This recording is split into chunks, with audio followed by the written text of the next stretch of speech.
Benz car ಶ್ರೀಮಂತರ ಪ್ರತಿಷ್ಠೆಯ car, middle class ಜನರಿಗೆ ಕಣ್ಣು ಕುಕ್ಕೋ ಕಾರು. ಆದರೆ ಈಗ ನಾವು ಹೇಳೋದಕ್ಕೆ ಹೊರಟಿರೋ ಬೆನ್ಸ್ ಕಾರೊಂದರ ಸ್ಟೋರಿ ಸಿನಿಮಾ ಕಥೆಯನ್ನೇ ಮೀರಿಸುವಂತಿದೆ. ಒಂದು ಬೆನ್ಸ್ ಕಾರಿನ ರೋಚಕ ಕಾದಂಬರಿ, ಟ್ವಿಸ್ಟ್ ಮೇಲೆ ಟ್ವಿಸ್ಟ್, ಕೊನೆಗೆ ಸಿಕ್ಕಿದ್ದು ಕ್ಲೈಮ್ಯಾಕ್ಸ್.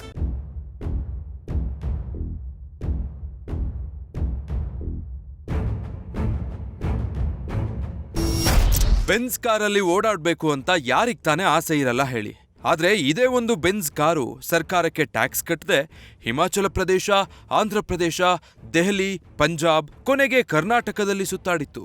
ಕೊನೆಗೂ ಬೆನ್ಸ್ ಕಾರ್ನ ಬೇಟೆಯಾಡಿದ ಆರ್ಟಿಒ ಅಧಿಕಾರಿಗಳು ವಂಚನೆ ಮಾಡಿದ್ದ ಖದೀಮನನ್ನ ಲಾಕ್ ಮಾಡಿದ್ದಾರೆ. 2017ರಲ್ಲಿ ಬೆಂಗಳೂರಿನ ಸುಂದರಂ ಮೋಟಾರ್ಸ್ನಿಂದ ಹೈದರಾಬಾದ್ ಮೂಲದ ನಿಹಾಲ್ ಅಹಮದ್ ಎಂಬಾತ ಮರ್ಸಿಡೀಸ್ ಬೆನ್ಸ್ ಕಾರನ್ನು ಖರೀದಿಸಿದ್ದ. ಕಾರ್ ಖರೀದಿಗಾಗಿ ಹೈದರಾಬಾದ್ನ ಮಿಯಾಪುರದ HDFC ಬ್ಯಾಂಕ್ನಲ್ಲಿ ಲೋನ್ ಪಡೆದಿದ್ದ. ಲೋನ್ ಅಮೌಂಟ್ ಕ್ಲೈಮ್ ಆಗ್ತಿದ್ದಂತೆ 2020ರ ತನಕ ರಿಜಿಸ್ಟ್ರೇಷನ್ ಮಾಡಿಸದೆ ಕಾರನ್ನ ದೆಹಲಿ ಕಾರು ಡೀಲರ್ಗೆ ಮಾರಾಟ ಮಾಡಿದ್ದ. ಈ ಕಾರನ್ನ ನಕಲಿ ದಾಖಲೆ ಸೃಷ್ಟಿಸಿ ಕಾರು ಡೀಲರ್ ಹಿಮಾಚಲ ಪ್ರದೇಶದ ಟಿಯಾಗೋ ಎಂಬಾತನ ಹೆಸರಲ್ಲಿ ರಿಜಿಸ್ಟರ್ ಮಾಡಿಸಿದ್ದ.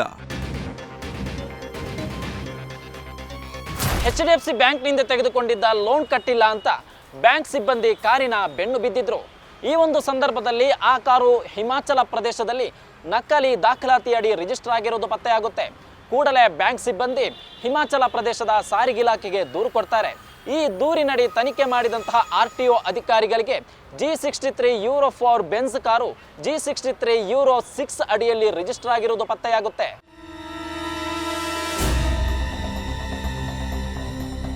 ಒಂದ್ ಕಡೆ RTO ಅಧಿಕಾರಿಗಳು ಕಾರಿನ ಹುಡುಕಾಟದಲ್ಲಿರ್ತಾರೆ. ಇತ್ತ ಟಿಯಾಗೋಗೆ ತನ್ನ ಕಾರಿನ RC ಕ್ಯಾನ್ಸಲ್ ಆಗಿರೋದು ಗೊತ್ತಾಗುತ್ತೆ. ಕೂಡಲೇ ಅಲರ್ಟ್ ಆದ ಟಿಯಾಗೋ ತನ್ನ ಕಾರಿನ ನಂಬರ್ ಪ್ಲೇಟ್ ಅನ್ನು ಬದಲು ಮಾಡ್ತಾನೆ. HB ಬದಲು PB ಅಂತ ನಂಬರ್ ಪ್ಲೇಟ್ ಬದಲು ಮಾಡಿ ದೆಹಲಿಯಲ್ಲಿ ಓಡಾಡ್ತಾನೆ. ತನಿಖೆ ಮಾಡಿ ಕಾರು ವಶಕ್ಕೆ ಪಡೆದಿದ್ದ ಪೊಲೀಸರು ಇಲ್ಲಿಂದ ಕತೆಗೆ ಮತ್ತೊಂದು ಟ್ವಿಸ್ಟ್ ಸಿಗುತ್ತೆ ನೋಡಿ.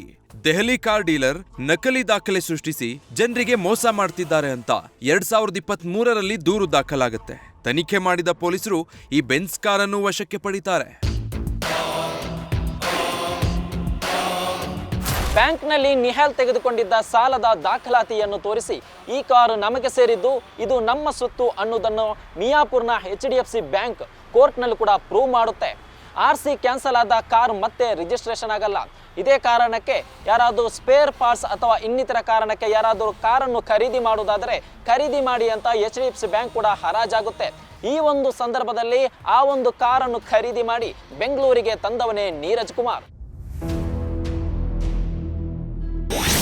ರಿಜಿಸ್ಟರ್ ಆಗದ ಕಾರನ್ನ ಬೆಂಗಳೂರಿಗೆ ತಗೊಂಡ್ಬಂದು ನೀರಜ್ ಕಾರಿನ ಜಾತಕ ಜಾಲಾಡಿ ರಿಜಿಸ್ಟ್ರೇಷನ್ಗೆ ಮುಂದಾಗಿದ್ದ. 2017ರ ನಂಬರ್ ಮುಂದಿಟ್ಟು ಉಡುಪಿ RTOನಲ್ಲಿ ರಿಜಿಸ್ಟ್ರೇಷನ್ ಮಾಡಿಸಿದ್ದ. ಬೆನ್ಸ್ G63 ಕಾರನ್ನ ಮಾಡಿಫೈ ಮಾಡಿ ಬೆನ್ಸ್ GLA ಕಾರು ಅಂತ ರಿಜಿಸ್ಟರ್ ಮಾಡಿದ್ದ ನೀರಜ್. ಇದಕ್ಕೆ 5 ಲಕ್ಷ ರೂಪಾಯಿ ಟ್ಯಾಕ್ಸ್ ಕಟ್ಟಿದ್ದ.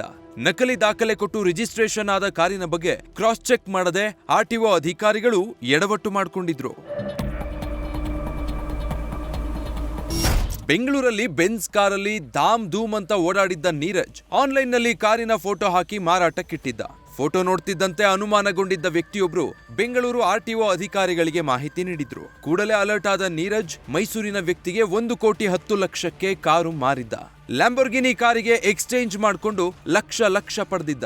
ಇತ್ತ ಕಾರು ಮತ್ತೆ ಸೇಲ್ ಆಗಿರೋದನ್ನ ತಿಳಿದ RTO ಅಧಿಕಾರಿಗಳು ಮೈಸೂರಿನ ವ್ಯಕ್ತಿ ಬಳಿ ಇದ್ದ ಬೆನ್ಸ್ ಕಾರನ್ನ ಸೀಸ್ ಮಾಡಿದ್ದಾರೆ.